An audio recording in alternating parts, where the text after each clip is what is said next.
పరిస్థితి. అలాగే ఇక్కడ మరో వార్త చూసుకోవచ్చు. ఇప్పటికే దీనికి సంబంధించి ఎమ్మెల్యేలంతా కూడా పార్టీలు ఫిరాయిస్తూ ఉన్నారు. వాళ్ళందరూ కూడా ఖచ్చితంగా రాజీనామా చేయాలి. ఎందుకంటే బీఆర్ఎస్ పార్టీ కండువా పైన బీఆర్ఎస్ పార్టీ గుర్తుపైన గెలిచినటువంటి పార్టీ ఎమ్మెల్యేలు పార్టీ మారి కండువాగా మార్చుకొని ఇప్పుడు పార్టీ మారలేదని చెప్పి స్పీకర్ చెప్పడం, లేదు మేము ఇంకా బీఆర్ఎస్లోనే ఉన్నామని చెప్పేసి ఎమ్మెల్యేలు చెప్పడం ఇది కరెక్ట్గా. ఖచ్చితంగా మీరు నిజంగా చిత్తశుద్ధి ఉంటే, మీరు నిజంగా నాయకులే అయితే, న్యాయపరంగా మీరు ప్రజల తరపున గెలిచి ఉంటే ఖచ్చితంగా మీరు పార్టీకి రాజీనామా ఏ పార్టీ నుంచి గెలిచిరో ఆ పార్టీకి రాజీనామా చేసి మీరు ఏదైతే కండువా కప్పుకున్నారో ఆ పార్టీ నుంచి మళ్ళీ ఆ గుర్తుపై మీరు గెలిచి చూపించండి.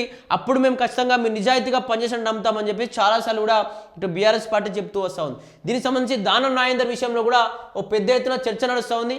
ఒకసారేమో దానం నాగేందర్ కాంగ్రెస్ పార్టీకి సంబంధించినటువంటి వ్యవహారాల్లో పాల్గొంటాడు, మరొకసారి ఎందుకు పాల్గొన్నారని క్వశ్చన్ చేస్తే నేను ఓన్లీ వ్యక్తిగతంగా పాల్గొన్నా, ఎక్కడ కూడా కండువా కప్పుకొని కాంగ్రెస్ పార్టీ నాయకుడిగా ఎప్పుడు పోలేదు అని చెప్పి చెప్తాడు. కొన్నిసార్లునేమో బీఆర్ఎస్ పార్టీలో ఉన్నా అంటాడు, కొన్నిసార్లునేమో లేదు నేను అసలు కాంగ్రెస్ పార్టీకి వచ్చేసిన అని కొన్నిసార్లు అంటాడు.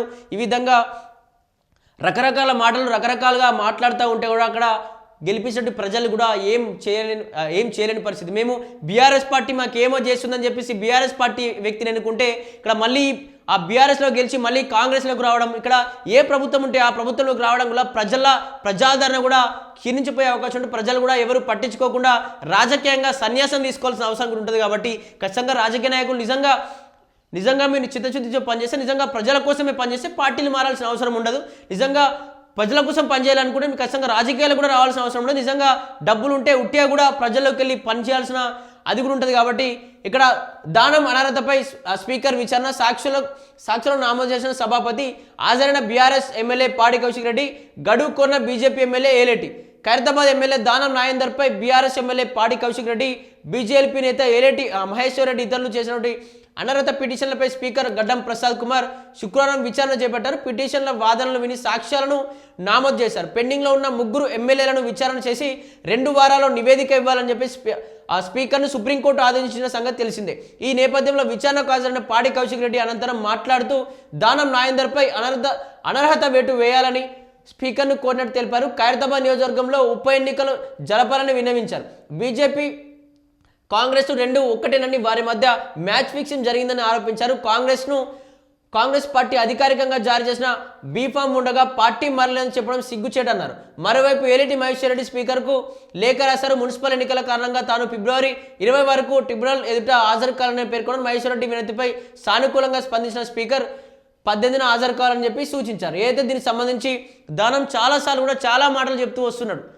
ఒకప్పుడేమో బీఆర్ఎస్ పార్టీలో ఉన్నానని చెప్పి ఒకసారి మాట్లాడతాడు, అలాగే లేదు నేను కాంగ్రెస్ పార్టీలో వచ్చాను, అసలు ఆ పార్టీ నాకు నచ్చలేదు, ఆ పార్టీ అధికారంలో లేదు, నాకు నచ్చలేదు, అసలు ఆ పార్టీలో నన్ను ఎవరు పట్టించుకోవట్లేదు అని చెప్పేసి ఈ విధంగా మాట్లాడతాడు. కొన్నిసార్లు ఏమో లేదు నేను ఓన్లీ వ్యక్తిగతంగానే వచ్చినా, అసలు పార్టీ వ్యవహారాలను ఎప్పుడు పాల్గొనలేము, ఒక ఎమ్మెల్యేగా కాంగ్రెస్ పార్టీ అధికారంలో ఉంది కాబట్టి ఒక ఎమ్మెల్యేగా ప్రభుత్వం చేసినటువంటి కార్యక్రమాల్లో నేను ఒక వ్యక్తిగా ఒక ఎమ్మెల్యేగా పాల్గొనే తప్ప ఎప్పుడు కూడా పార్టీ కార్యకర్తల పార్టీ నాయకులుగా ఎప్పుడు కూడా వెళ్ళలేదని చెప్పేసి దానం నాగేందర్ మాట్లాడతాడు. అంటే ఇక్కడ ప్రజలే ఒక్కసారి ఆలోచించాలి. ఇటువంటి నాయకులను ఎన్నుకోవడం వల్ల కూడా మీకు ఇబ్బంది జరిగే ఛాన్స్ ఉంటుంది. ఆల్టర్నేట్గా ఇంకో నాయకుడు చూసుకోవాల్సిన అవసరం ఉంటుంది. ఎందుకంటే ఏ పార్టీ ఉంటే ఆ పార్టీలోకి వెళ్ళడం, లేకపోతే ఎక్కడ డబ్బులు అక్కడికి వెళ్ళడం, ఎక్కడ ఇది జరుగుతుంది వెళ్ళడం కరెక్ట్ కాదు. కాబట్టి ప్రజలు కూడా ఒకసారి ఆలోచించాలి. ఇటువంటి నాయకులందరినీ కూడా పెద్ద ఎత్తున ఓటమి పాలు చేస్తే ఇంకెవరు కూడా పార్టీలు మారేటువంటి ప్రక్రియ ఉండదు. నిజంగా దానం నాగేందర్ గారు మీరు నిజంగా న్యాయం పరంగానే ప్రజల కోసం పోరాటం చేస్తే బీఆర్ఎస్ పార్టీకి రాజీనామా చేయండి.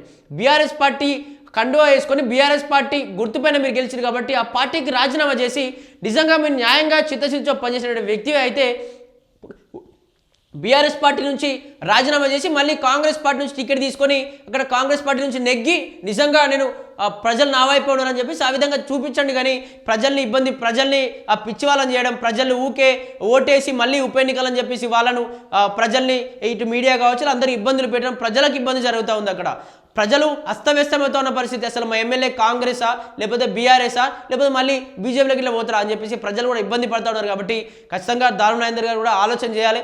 నిజంగా మీరు ఆ పార్టీ నచ్చకపోతే బీఆర్ఎస్ పార్టీ నచ్చకపోతే కాంగ్రెస్ పార్టీలో ఉన్నాను డైరెక్ట్ చెప్పేసి రాజీనామా చేసేయండి. ఉప ఎన్నికలు వస్తే మళ్ళీ మీ పార్టీ కాంగ్రెస్ పార్టీ టికెట్ ఇస్తుంది, మీరు అందులోంచి గెలవండి. కానీ మళ్ళీ నేను పార్టీలో ఉన్నా లేదు వ్యక్తిగతంగా పాల్గొనని చెప్తే ఖచ్చితంగా మీరు రాజకీయ సన్యాసానికి ఇవన్నీ దారులు. కాబట్టి ఖచ్చితంగా ఇబ్బంది చేసుకునే ఆ ప్రయత్నం ఎందుకు? ప్రజల్లో నిజంగా ప్రజలపైన కొట్లాడే తత్వం ఉంటే ప్రజలతో పోరాటం చేయండి. అసలు ఇటువంటి ఏవీ లేకుండా కూడా ప్రజల కోసం పోరాటం చేయండి, కానీ ఇవన్నీ పెట్టుకొని లేదు నాకు పార్టీలో ఉన్నా లేకపోతే వ్యక్తిగతంగా పాల్గొనాలని చెప్పేసి ఇవన్నీ బంద్ చేసుకోవాలని చెప్పేసి కూడా కోరుతా ఉన్నాం.